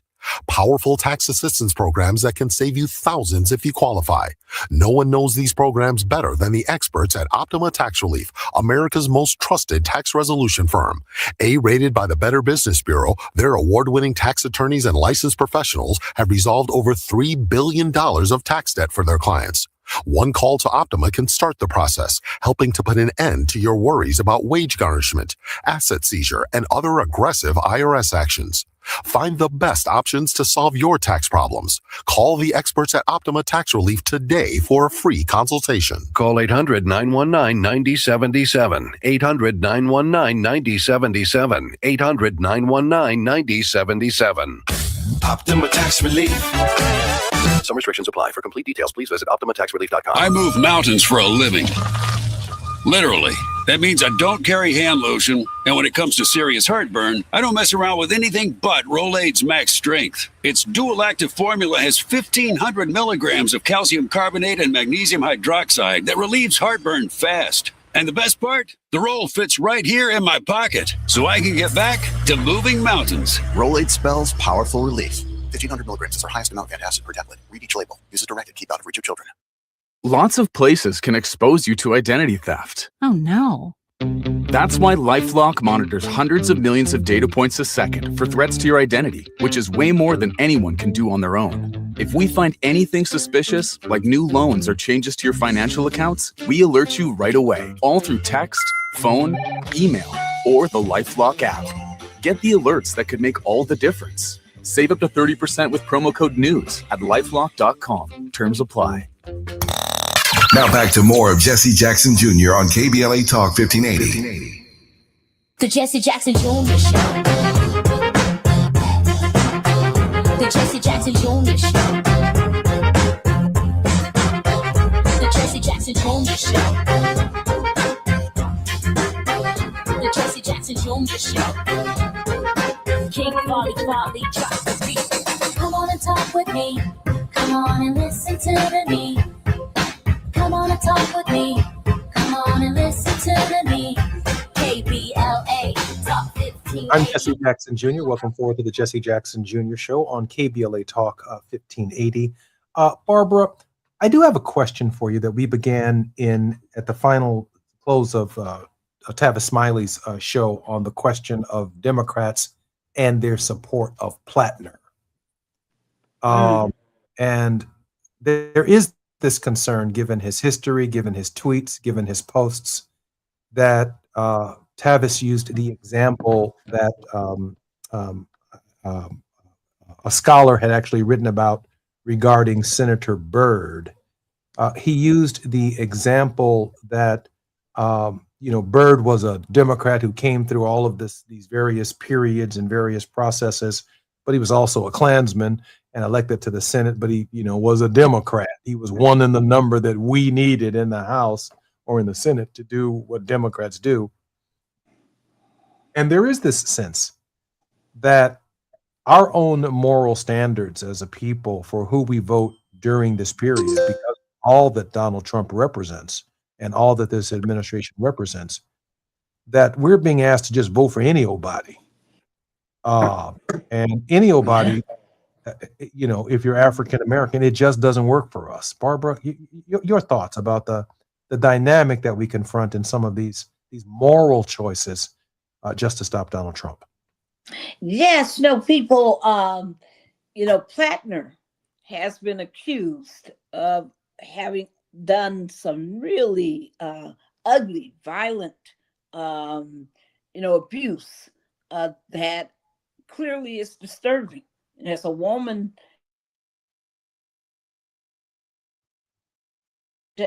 guess what that is. And you got him running against someone who's been horrific, who has brought abuse and violence against women by voting for Brett Kavanaugh and some other, doing some other horrific, decisions. So it's a hard one because both are really not what I call great people. And I better be quite careful because, I'm just, saying what I feel. And in fact, when, the issue becomes, this really is where I hate for politics to lie when you're talking about the lesser of two evils and which one is the evilest, because they're both bad. Mm-hmm. It's not a good situation. I love that word. Evilist. All right. Evil. It's choosing between the evilest, the evil, and the evil, the evilest. Remember Eveline? But anyway, that's a whole from the Wiz. So we just want people to understand that it really is tough. So if you're gonna have to vote, who you voting for? And now he's better on policy, right, than she is, but by far. And so that's one of the issues that people have to make a decision about, because if you're not going to vote for the person who's there because she's done so much damage. But on the other hand, putting him in office isn't raising a high, standard either. So it's a tough one. If I were voting, and I'm not in that election, of course, I would find myself unable to support Collins. No way. Given Barbara, what she's done. I do want to pick up on this, because one of the other issues that Tavis raised that I thought was particularly important was he talked about the white liberal. He asked me what the problem was, and I told them that many of them are ahistorical. They may be close to where we are on policy, but when it comes to racism and fighting white supremacy, they're not necessarily on that path with us publicly. And so we end up in a situation where we are left with someone with the evilest. The evilest. We're left with the evilest, but then there's very little expectations from Fetterman when it comes to our cause. There's very little expectation from Plattner when it comes to our cause. And there was absolutely no expectation that we had from Senator Byrd as it related to our cause being a Democrat. Right. So how do we navigate? How do we navigate, Barbara, that space and be effective in our advocacy? Well, Fetterman, for example, I wish I had every dime back I ever gave his campaign. I wish every penny. In fact, half cent. I'll even take a half cent back because that mad at him because he's been horrific, and definitely not what I would call a friend to so many of our causes. And Byrd was about pure political numbers, and all of those kind of calculations that people engage in the political sphere. I just think that these are the hard questions. In fact, sometimes when you reach these kind of points, you wonder, how did these people even get vetted? How did they even get run? Yeah. Who vetted these people? Was this inside job? I mean, was this never serious? I mean, when you worry about it because it's just so ugly. And the allegations made me flinch, when I heard them. They visibly made me flinch. Like, how in the world? So I just think that it's a reminder to everybody listening and everybody watching that we need better candidates always. We don't have the best people aren't running for office, and we need the best to run. And I hope that folks listening will be thinking about rising up and doing better. Because like I said, I would not vote for Collins. There's no way. And the personalities in this space, no one's perfect in this space. No one is going to be everything that we want. We're humans with our clay feet. And we're going to be playing the numbers. What do we gain from regaining control of the Congress? We regain Hakeem Jeffries. What do we gain? We gain the leadership of Jim Clyburn at another level in the caucus, given his tenure. What do we gain? We gain Benny Thompson being in control of Homeland Security. We gain some things when we look at the numbers and the overall impact of our vote if we regain control of Congress. We already know what happens if we don't. So we do play the numbers game, but to make up this motley group of Democrats, we're going to have to eat some people that we don't like. I mean, that becomes part of the mix too, at least as I have experienced it. Everybody ain't going to be on our side on a lot of issues. And one of my big criticisms of Rahm Emanuel when he was in Congress is he went out deliberately trying to recruit these guys. I mean, everybody. He was horrible. It was awful. He was recruiting people who he knew when they get elected to Congress were going to be fighting us within the Democratic Party. It's like, you can't nobody else with our money. This is ridiculous. But that's his centrist, middle of the road politics, and there will be consequences for that as he undertakes his next ventures. I'm thinking, Barbara, that with all of this talk about Democrats regaining control of the Congress, are you experiencing or seeing any significant changes in voter enthusiasm?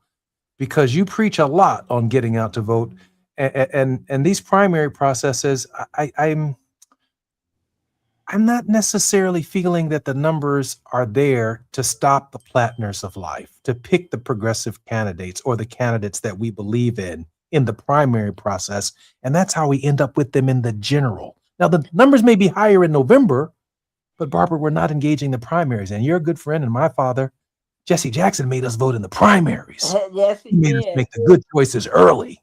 Yes, he did. And and when I look at what's happening around the country. First of all, everybody, you saw the poll, right? The ABC News, I think it's ABC News poll that shows they did a serious examination of what's been happening with the vote. As I've been saying on this show, I mean, come on, these people should hire me, right? I mean, they don't have to spend all their money trying to do all this stuff. I've been saying that there is that the vote that we've been watching in 2025 and 2026 is radically different than 2024.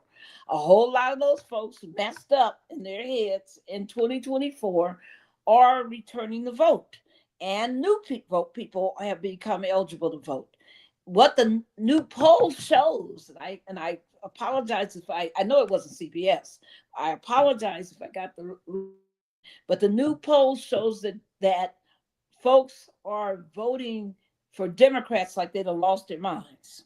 And that it's a huge increase for Democrats, a huge bump that they've seen. And we've all seen it. I mean, we've all been watching what's been all these flipping from reds to blues and all the rest of it. And since we're, folks, I'm not trying to be partisan here. I'm just trying to talk the politics of what the poll says. The polls showed that Democrats are ready to trounce the Republican Party in the midterms. There's just if this trend line continues, there's just no doubt about it. Now, in light of that, what do you do if you are the president of the United States of America? You saw that poll. Your people have been talking about it to you. You already, trying to, block voting. You're already trying to block mail voting. You're already trying to have the most ideologically extreme Supreme Court. You're already doing all these things to hurt voters. Raiding, having your DOJ raid Ohio, DOJ raid Minnesota, DOJ raid America Votes, persecuted SPLC, all of this stuff. But what does he do when the polling comes out? He starts talking about his reflecting pool. Isn't that something? And how people are vandalizing. Isn't that something? What did he say? A 250-foot took a knife. Unbelievable. I mean, folks, you talk about delusional. That is so delusional. It doesn't even make good sense. You got the algae is a common problem. Obama had it. For decades. Right. It's the nature of the mall. In fact, if you have allergies, don't go to DC at all in the spring. The cherry blossoms are beautiful, but DC is notorious for this. And it's hot. So you're going to have algae, right? They're going to grow. And every time you shut the system down to reboot, it's going to always be full of algae because they've been sitting up there lurking. And so now all of a sudden, he's claiming that people put something, fertilizer.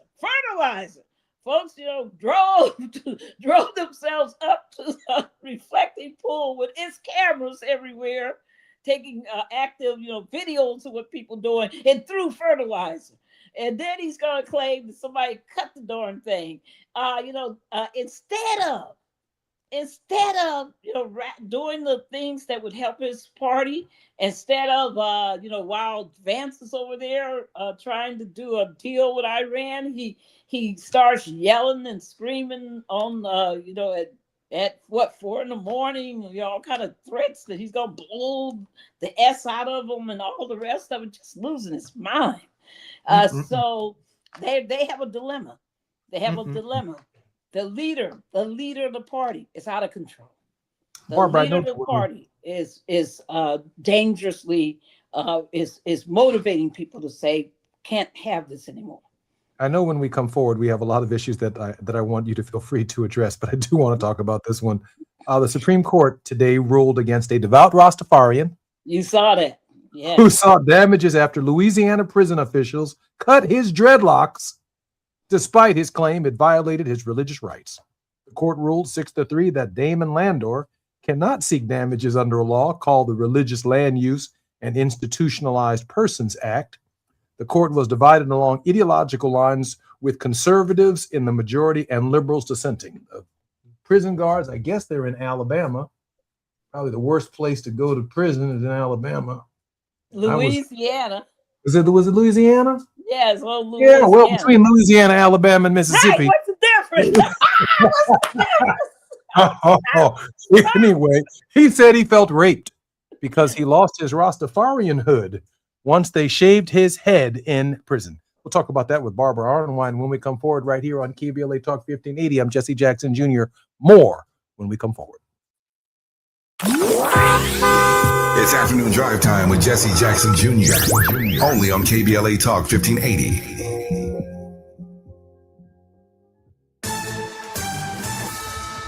I'm Mike Island with BIN News Now. In an update on a story we're following for you, civil rights attorney Ben Crump wants an independent autopsy in the death of a 1-year-old African-American boy shot by Senatobia, Mississippi police. His name is Cohen Wiley. Police were responding to a shoplifting report. The boy's mom, Valencia Wiley, was a passenger in the car with her baby as another woman was driving. Wiley tells WHBQ her side of the story. Well, they tried to say that she forcefully was trying to drive and hit them, but they was all on the right side and she was driving towards the left. They just shot in the car. But police say Cohen was being held by his mother in the passenger seat of the suspect vehicle that was trying to leave the Walmart parking lot. One fired a shot, killing the child when the car drove toward officers. A Los Angeles City Councilwoman wants an independent investigation of the massive warehouse fire in Boyle Heights. It's been burning for a week. Get BIN News Now on demand 24/7 on the free iHeartRadio app. Wild Rivers is now open daily with over 25 slides and attractions for thrill seekers and lazy river chillers. Visit wildrivers.com for great values on season passes and daily tickets. That's wildrivers.com. Wild Rivers, where there's sun and fun for everyone.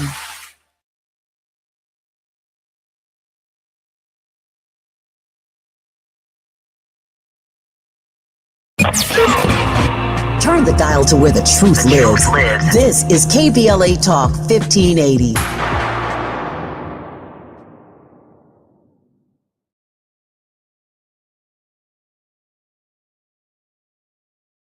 This is the KBLA Sports Minute with Ray Richardson. This is the KBLA Sports Minute with Ray Richardson. The NCAA voted today to increase the eligibility clock for student athletes from 4 years to 5. Student athletes will now have 5 seasons of eligibility over 5 years. After 5 years, they are no longer eligible. The MEAC Conference is adding women's flag football and women's golf as varsity sports. The 2 additional sports gives the HBCU Conference 16 varsity sports. HBCU schools in the MEAC include Howard, Norfolk State, Coppin State, Delaware State, Morgan State, South Carolina State, and Maryland Eastern Shore. ESPN NBA analyst Kendrick Perkins has been hired by HBCU Jackson State to be the general manager of the men's basketball program. Perkins, who played 14 seasons in the NBA, will remain in his role at ESPN. Perkins was the starting center for the Boston Celtics when they won the NBA championship in 2008. No debates, no speculation, just the info you need. That's your KBLA Sports Minute. I'm Ray Richardson on KBLA Talk 1580. Turn the dial to where the truth lives. This is KBLA Talk 1580.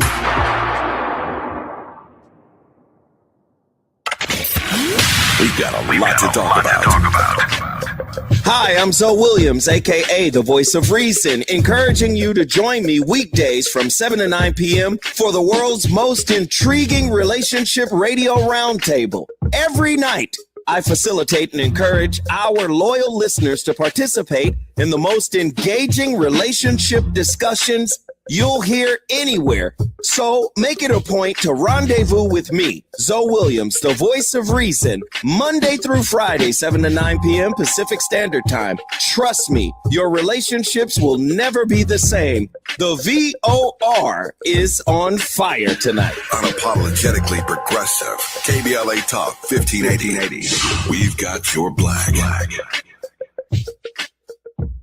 Please be advised. You may want to stop eating the following foods immediately: broccoli, kale, bean sprouts, blueberries, quinoa, spinach. Wait, what? I thought those were good for me. Turns out not for everyone, because what's healthy for one person can cause inflammation for another. And the only way to really know what your body needs is to listen to it. Listen how? That's where Viome comes in. Viome is a simple at-home gut health test that looks at your body's real-time biology using RNA to understand what's happening inside you right now. When your results come in, you'll learn exactly which foods to eat, which to avoid, and which supplements are right for you, all based on the world's largest RNA-based human biology database and thousands of clinical research studies. And many people who use Viome report more energy, better digestion, and a better mood within months. So stop guessing. Start knowing. Learn more at viome.com/gut. V as in Victor, IOME.com/GUT. And use coupon code GUTHEALTH50 to save $50 off your purchase. Viome. Trust your gut. When the story gets twisted, who's going to tell the truth? When they cut the microphones, who's still talking? When history gets rewritten, who remembers what really happened? We do. KBLA Talk 1580. Black media isn't just important right now, it's essential. Because when mainstream outlets move on, we stay. When the headlines ignore our communities, we don't. When decisions are being made that affect Black lives in our schools, our neighborhoods, our economy, KBLA is in the room. This is more than radio. This is a lifeline, a record, a rallying cry. Black stories, Black voices, Black power. The heat is on. On the air and in the culture. KBLA Talk 1580. Stay connected. Stay informed. Stay loud. Stand up!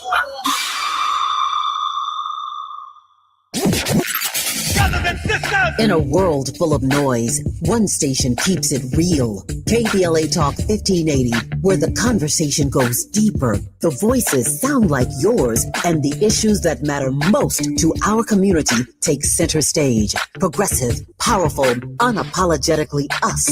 Whether you're driving through the city or tuning in from your home or office, join the public square. KBLA Talk 1580. Your home for talk that enlightens, encourages, and empowers. Listen live on our free KBLA 1580 app, on our website at KBLA1580.com, or on your radio dial at 1580 AM. Unapologetically progressive.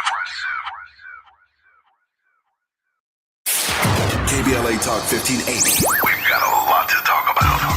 KBLA Talk 1580, connecting you with services and solutions. The midterm elections are upon us.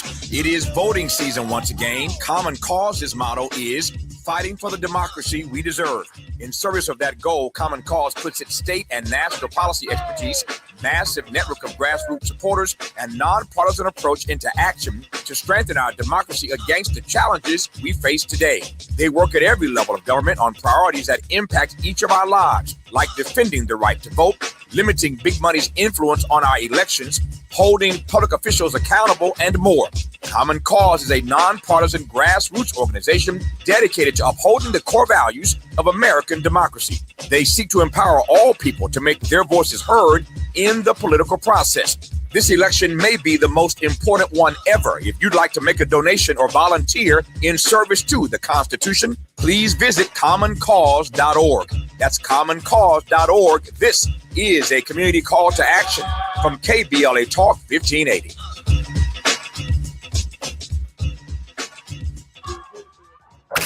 You're listening to Jesse Jackson Jr. on KBLA Talk 1580. The Jesse Jackson Jr. Show.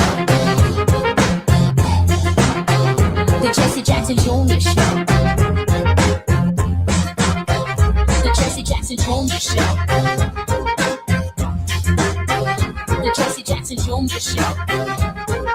King Volley drops the beat. Come on and talk with me. Come on and listen to me. Come on and talk with me. I'm Jesse Jackson Jr. Welcome forward.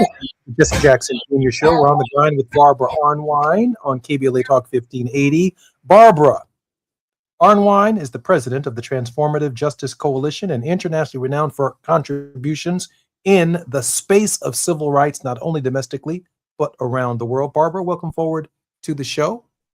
It's good to be back. Can I correct something I said earlier? Of course you can. And then I want to talk about this brother losing. I want to talk about this brother getting shaved in prison. Oh, yes. We got to talk about that violence. We've got to talk about it. Go ahead, Barbara. But first of all, I wanted people to know that poll I was talking about is from the Washington Post. And the title of the article yesterday, Democratic turnout is up, even in Republican districts, post-analysis finds. More voters are casting ballots for Democrats compared with the numbers in previous midterms, fueling the party's hope for big wins in November. Americans are voting this year for Democrats at far higher numbers in primaries and special elections compared with previous contexts, suggesting that voters are unusually motivated heading into November. Oh, and then it talks about how they mad that they documented that part of this because they just mad. They're angry. We should have known, huh? They angry. Hey, well, hey. Well, you know what? Thank you for correcting that. Some of these great articles, I got to be honest with our listeners. Some of these great articles are hidden behind paywalls. Right. That I simply cannot afford. So when Barbara sends them to me, she sends me a little gift certificate. It says, "Hey, you need to read this one." I'm like, "Thank you, Barbara. I sure appreciate it. That's what we'll talk about today." Thank you. Travis sent me 2 or 3 articles. I'm like, "Man, listen, you need to send me a subscription, man." Anyway, Barbara, my brother walked into prison with dreadlocks, and they shaved his head. What's up with that? They didn't just shave his head; they violently assaulted him to shave his head. Like 6 of them jumped on the poor man. These are COs. These are prison officials. These are prison officials who held him down to shave his head. To shave his head. Now that's all they got to do, huh? Of all the things going on in the prison, they got to worry about this one brother's dreadlocks. My son wears beautiful dreadlocks, and so I really, really find this, offensive, because this man was a devout, not just no kind of halfway, part-time, stylish. He was a devout Rastafarian. Rastafari is a religion. Just in case people don't know, when you see Bob Marley and you see all them, those Rastafarians, that's based on the religions. They have a whole set of, of their own devotions. They have a whole set of their own beliefs. They have a whole spiritual basis for who they are. Rastafarians are it's a very old, not just, in the last 3 years, it's a very old religion. So I think the fact that this court, again, this anti-Black court, again, came up with some bizarre reason. If he had been wearing a yarmulke, would they been able to just violently tear it off his head and keep it away from him? No. If he had been, come on now, if he had been a white Christian nationalist. Say that right there. Huh? Say that part right there. They're gonna just snatch the Nazi tattoo off his forehead. Hey, would they have, if he had his hair cut in the cross, they're gonna tell him they're gonna shave it? Come on, people. We know what this is. This really is offensive. I'm so glad, again, that Ketanji Brown Jackson was there to show her cred, her real strength, and she wrote that dissent in this case. Once again, arguing for the rights of this Rastafarian. It's wrong what they did. It's counter to their whole countenance that they're this big religious, Supreme Court, but they're white nationalists, right? Mm. They're white Christian nationalists, and they're and let me be very clear, a whole lot of coming out of that Jesuit tradition and all the rest of it. So Barbara, let me ask you a question. Barbara, there seems to be on the 250th anniversary of America. Less religious tolerance. I mean, what the majority said in the court, at least I perceive them to have said in the court, is they don't recognize Rastafarianism. But neither did Pete Hegseth when he reduced the number of acceptable practicing religions in the Pentagon or in the military, I guess from a list that included maybe several hundred. I heard as many as 1,100, and he said we're only going to recognize 50. So, here is at the foundation of the 250th anniversary of the celebration of the idea of religious freedom, just an all-out assault and attack, and now the court has joined the game. And because there's a whole lot of folks out there who really, truly believe that this is, quote, a Christian nation, a white Christian nation, regardless of the fact that there were 25 million Native Americans living on this continental U.S.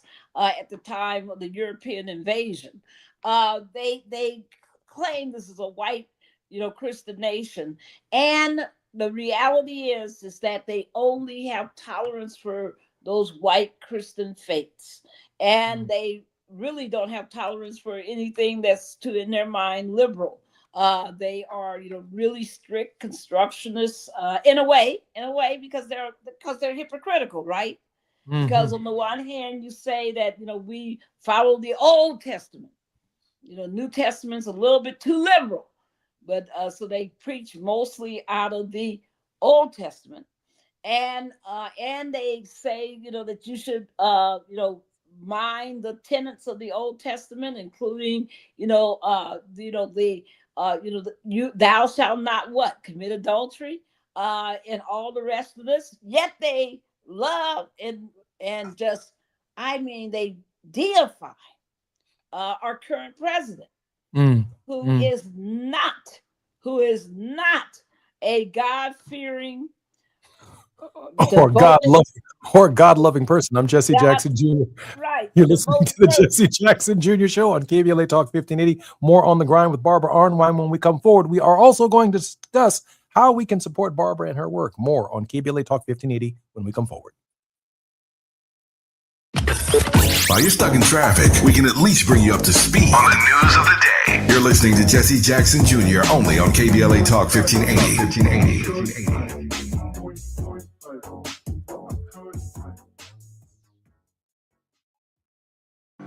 Gas prices got you down. LADWP customers get a rebate of up to $4,000 when you buy a used electric or plug-in hybrid vehicle. Installing an EV charger at your home? Get a rebate for that too, up to $1,500. Visit ladwp.com/EV today and start saving. That's ladwp.com/EV.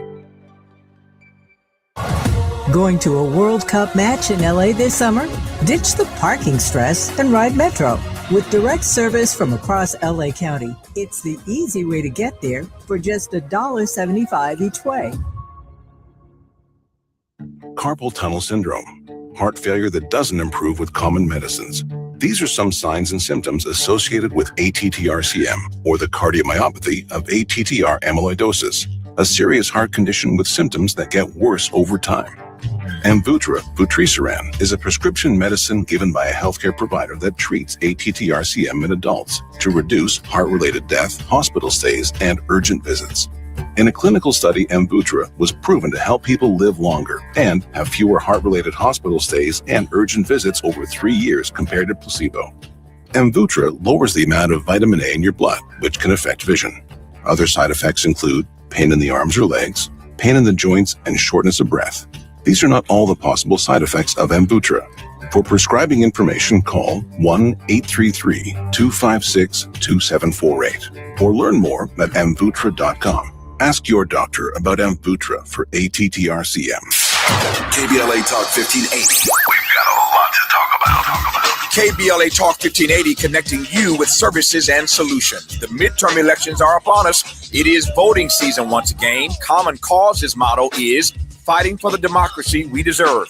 In service of that goal, Common Cause puts its state and national policy expertise, massive network of grassroots supporters, and nonpartisan approach into action to strengthen our democracy against the challenges we face today. They work at every level of government on priorities that impact each of our lives, like defending the right to vote, limiting big money's influence on our elections, holding public officials accountable, and more. Common Cause is a nonpartisan grassroots organization dedicated to upholding the core values of American democracy. They seek to empower all people to make their voices heard in the political process. This election may be the most important one ever. If you'd like to make a donation or volunteer in service to the Constitution, please visit commoncause.org. That's commoncause.org. This is a community call to action from KBLA Talk 1580.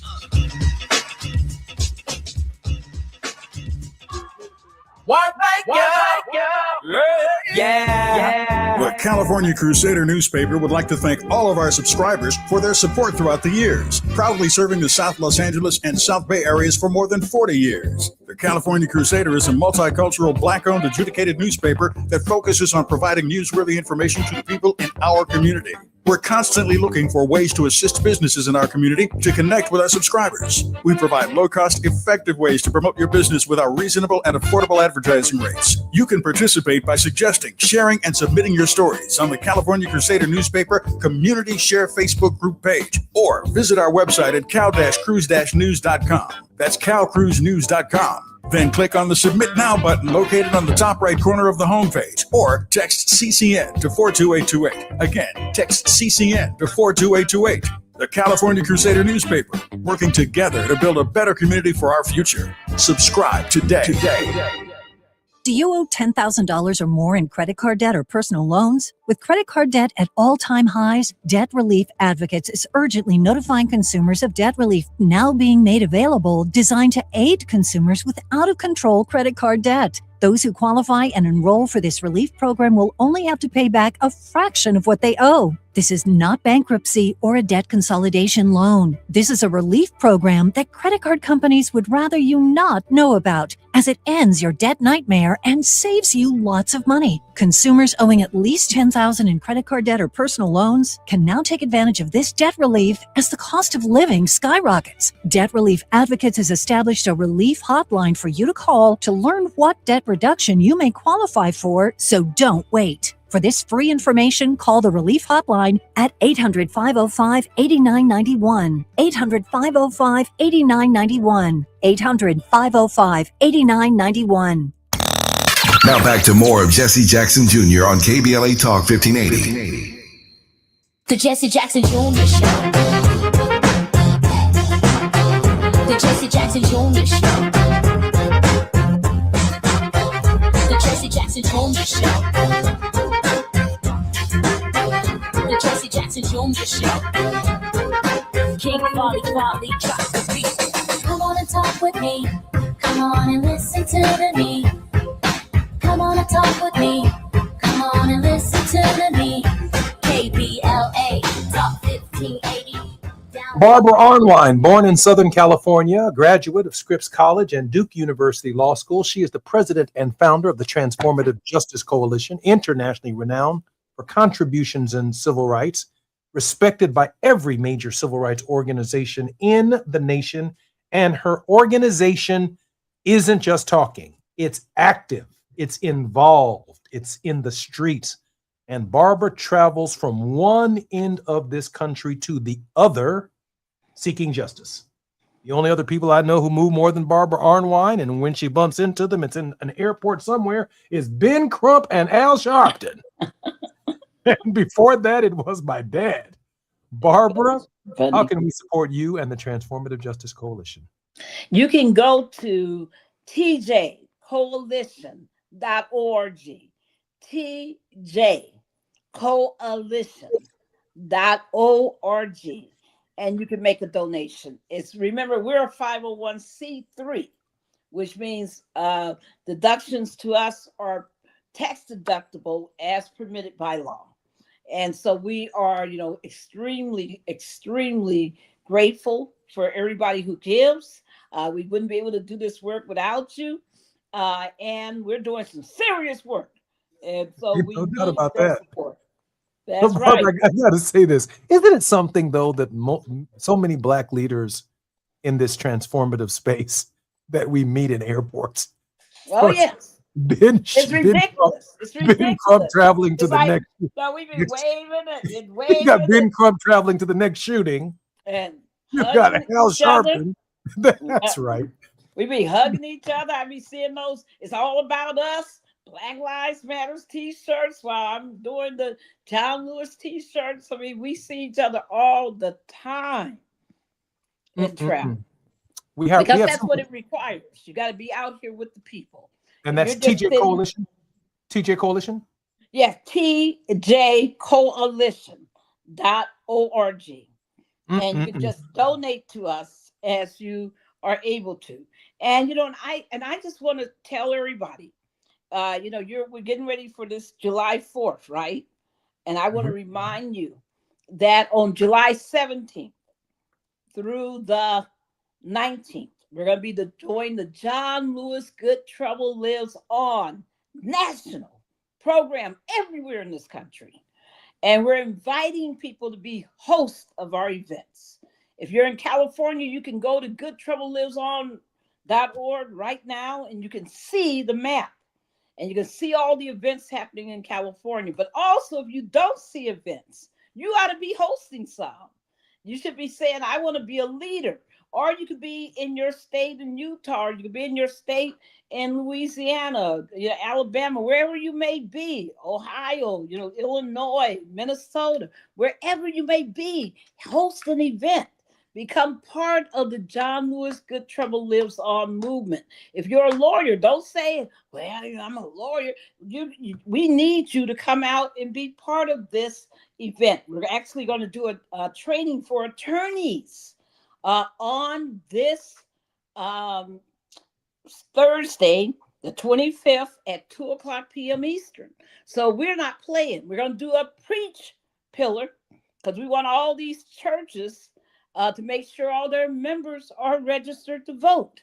So we're doing a whole preach pillar on the Sunday, July the 19th. So we are saying to everyone, come out.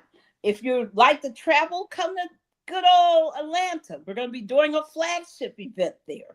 Come and join us. I'll be there in person, so will many others, because we're going to have a flagship broadcast around the whole nation so people will know all about how we're fighting for our voting rights. Don't let the only story be that they've been raiding Black voting rights groups. Don't let the only story be that they tried to clamp down and arrested all these people in Minnesota for tracking ICE and all of its illegal activities. Don't let that be the story. Make the story be like in Georgia, that Black folks made a difference. Let yourself be that difference so that you can hold those grandbabies, so that you can walk down the street with your head a little higher, because you're making a critical difference in this time. A little bit of breaking news, and then we'll have a word of hope. The U.S. Senate just voted 50-48 to pass a House-approved war powers resolution, directing President Donald Trump to halt U.S. military hostilities against Iran and seek congressional approval for any future military action. The resolution serves as a symbolic rebuke of the administration to Middle East conflict, which began in late February. So more on that probably tomorrow on the Jesse Jackson Jr. Show. But in the meantime, Barbara, can you provide all of our listeners across the country, across the world, a word of hope in the final 2.5 minutes of our program? Every change starts with one person. Every change starts with one heart. Every change starts with a vision. Every change, somebody looks at the world and says, it's got to be better. It should be different. And they don't just sit back and moan and groan. They get out there and they figure out how to change it. Everything that we see around us, somebody made that happen. Folks, this is your chance. This is your opportunity. Believe in your visions. Believe in your hopes. Believe in your aspirations. Get up in that morning and look at yourself in the mirror and say, I can do it. Just never, ever fall for the okie doke that says, nothing's going to ever change. It's going to always be this way. You're insignificant. Don't fall for that. You're much more important to this world than you think. I'm Jesse Jackson Jr. You've been listening to On the Grind with Barbara Arnwine. Of course, Barbara is one of our nation's leading leaders in direct activism in the streets. You can support her work at the TJ Coalition, tjcoalition.org, tjcoalition.org. Find out more about what the Transformative Justice Coalition is doing on their website, but also please stop by that little black button at the bottom that says, please give and contribute. Let's support Barbara Arnwine and her work. Grateful to KBLA Talk 1580 on this, their 5th anniversary. We're celebrating over here at KBLA. More on KBLA Talk 1580 with DL Hughley in just a moment, followed by Nick Cordelai Corte, and then the Relationship Show with Zoe. More on KBLA Talk 1580 when we come forward. I'm Jesse Jackson Jr.